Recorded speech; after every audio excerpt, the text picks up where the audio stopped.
কোথায় আমার নবী, আমারে দেখতে দাও। দৌড়ে গেছে, যে দেখি নবী চাদর মাথায় দিয়ে শুয়ে আছেন, শেষ বিদায়। এমনি সময় উমর বলেন, আমি মাথার দিকের চাদরখানি আদবের সহিত মুখ পর্যন্ত বাহির করলাম।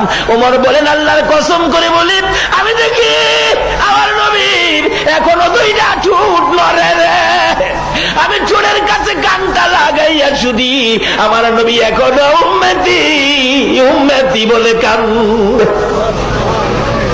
আমার নবীর মৃত্যু আমাদের মতো নয়, আমার নবীর জান খানদান আমাদের মতো নয়। এটা হলো আল্লাহর কুদরতের ব্যাপার। যেহেতু হায়াতুন নবী, জিন্দা নবী, কিন্তু কোরআন শরীফ রক্ষা করার জন্য আজরাইল আমার নবীর সামনে আসছে।